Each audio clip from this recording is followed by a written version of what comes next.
Buenos días, estimados estudiosos. Bienvenidos a esta primera videoclase del aula Sistemas y componentes de equipos fijos. Vamos a ver los mecanismos en la mecánica. Mi nombre es Hugo Fernando Romero, soy el tutor del aula. Entonces les voy a compartir pantalla y entramos en materia.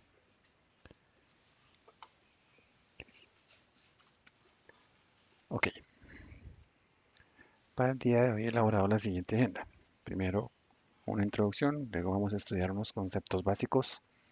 Veremos unos tipos de mecanismos y sus aplicaciones. Diseños de mecanismos, clasificaciones de los elementos y pares cinemáticos, una modelización, cadena cinemática y mecanismos e inversiones. Ok, los mecanismos, como sabemos, son en esencia unos cuerpos articulados que permiten la transmisión o la transformación de un movimiento presente en una máquina.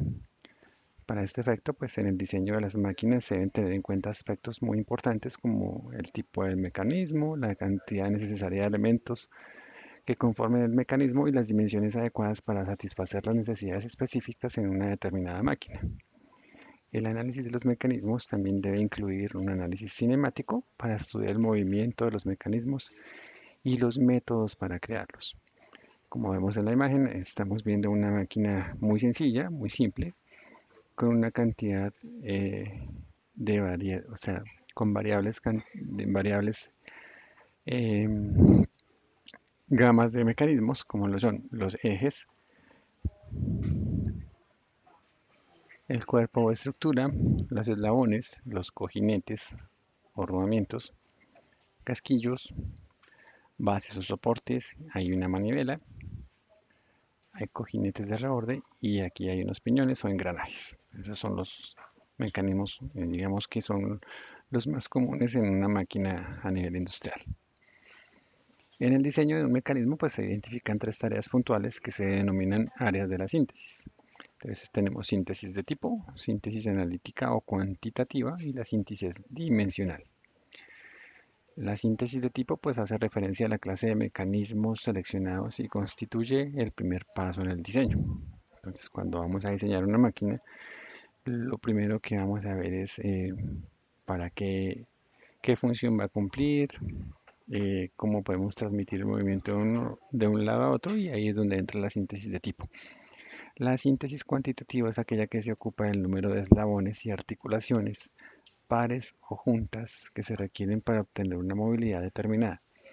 Esta etapa constituye el segundo paso del diseño.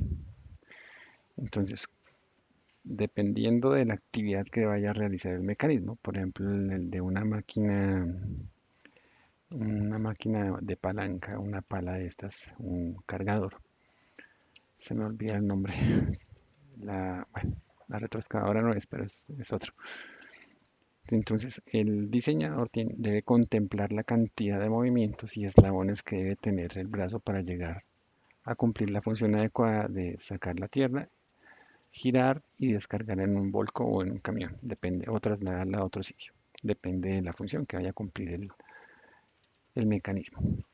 Y por último, la síntesis dimensional, que es aquella que se constituye en el tercer paso y consiste en determinar la dimensión de los eslabones. Entonces, es determinar la cantidad, o sea, el largo de los brazos que van a conformar los eslabones, las carreras de los cilindros que van a llevar hasta un estado final, el movimiento de los mismos pues todas esas variables, etcétera. Como sabemos, pues bueno, los mecanismos desde la mecánica, entonces vemos que si partimos desde el diseño mecánico, venimos por el análisis, entramos a lo que es la ingeniería mecánica. En la mecánica, como lo vieron ustedes en la física de sistemas de equipos y componentes, entonces estudiaron la estática y la dinámica. Dentro de la dinámica tuvieron que haber visto cinemática y cinética. Ya en la parte del campo de la cinemática, todos cuerpos en movimiento, entran los que son los mecanismos que estamos estudiando en el aula de sistemas y equipos de componentes fijos. Esta división tradicional de la teoría de mecanismos y una máquina, pues como lo veníamos viendo, la cinemática es aquella ciencia que estudia el movimiento sin tener en cuenta las causas que lo producen. Bueno, mientras que la dinámica ella sí incluye las acciones que producen el movimiento. Ahí sí estudiamos las causas que producen ese movimiento. Las dos funciones básicas que se buscan en los mecanismos y en las máquinas es generar una serie de movimiento. Entonces, hay un movimiento, hay una conversión y hay una salida. El dispositivo será denominado o llamado mecanismo cuando en su análisis solo aparece un concepto de movimiento, bien sea de posición o de velocidad o de aceleración, tal cual como los veíamos en la física de sistemas y equipos. Y esto será denominado máquina cuando intervenga la transmisión de fuerzas. Entonces, un mecanismo se define como un conjunto de elementos mecánicos, uno de los cuales es fijo, en contacto unos con otros mediante uniones imperfectas, de forma que puede haber un movimiento relativo entre ellos con el objetivo de transmitir movimiento desde un elemento de entrada a otro de salida, tal cual como lo decíamos ahorita. Entonces hay una fuente de entrada, una fuente de potencia, como puede ser el motor de un vehículo. Hay una transmisión.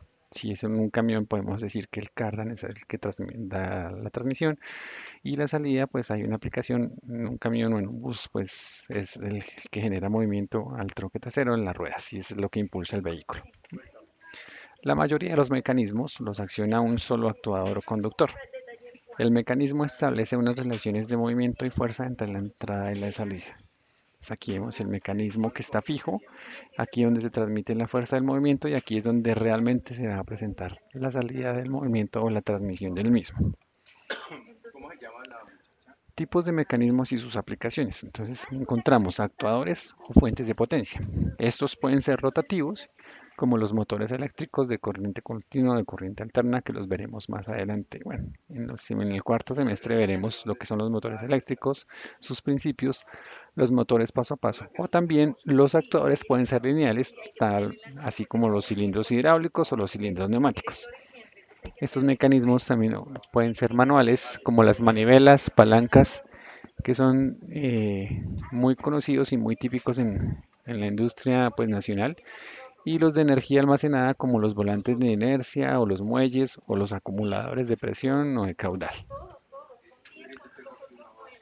La clasificación de mecanismos, pues existen muchas clasificaciones de mecanismos. En cualquier caso, solamente vamos a estudiar dos criterios para su clasificación. El primero es la tipología, es decir, según la naturaleza de las partes que los componen, como las levas, los engranajes, tornillos, elementos, barras, pasadores, cuñas, bueno, puntillas ahí no cabrían, pero sí podría ser parte de algún mecanismo grado uno. Y su función según el objeto del mecanismo. Entonces, depende de la cantidad o la fuerza que vaya a transmitir. Bueno, el presente y el futuro de los mecanismos, pues hoy en día, la can- pues aunque pudiera parecer que los mecanismos están ya inventados, pues hoy en día hay ámbitos como la robótica, la aeronáutica, la automoción o las tecnologías de fabricación en los que el diseño mecánico es crucial y combinado con componentes eléctricos, electrónicos, sistemas de control, el mismo material que ahora se utiliza son mucho más ligeros, más fácil, autolubricados. Entonces, pues día a día siguen, o sea, los mecanismos aún siguen siendo importantes en la fabricación de equipos de última generación y combinado con las últimas tecnologías y como lo estamos viendo o lo que se nos avecina como es la industria 4.0, que nos va a permitir hacer unos diseños en tres dimensiones, imprimir modelos, verificar la cantidad exacta de la transmisión o del movimiento que se quiere generar. Eh, Todos esos parámetros combinados con los sistemas electrónicos van a permitir que los diseños de las máquinas pues sigan revolucionando el uso de sus materiales, tal cual como lo decíamos, como los plásticos, materiales compuestos, el mismo titanio, cerámicas. La misma realidad virtual y el software de simulación pues deberán avanzar mucho más en el diseño de mecanismos espaciales, pero eso ya es un hecho hoy en día, ya es una realidad. Menciones sobre diseños de mecanismos. Bueno, es un proceso complejo que incluye un análisis y una síntesis, además de grandes dosis de capacidad creativa, innovadora y emprendedora, es decir, casi que el diseñador es un artista de un mecanismo.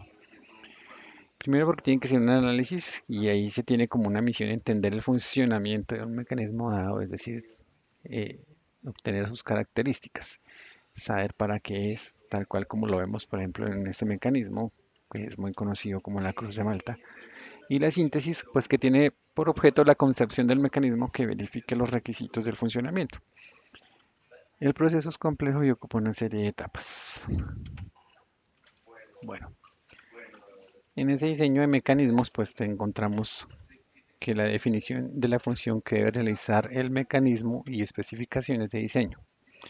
Debe haber una síntesis estructural. La síntesis estructural debe ser una síntesis de tipo o una síntesis de número. Cuando es síntesis de tipo, es la elección del tipo de mecanismo apropiado y depende fuertemente de la experiencia del diseñador.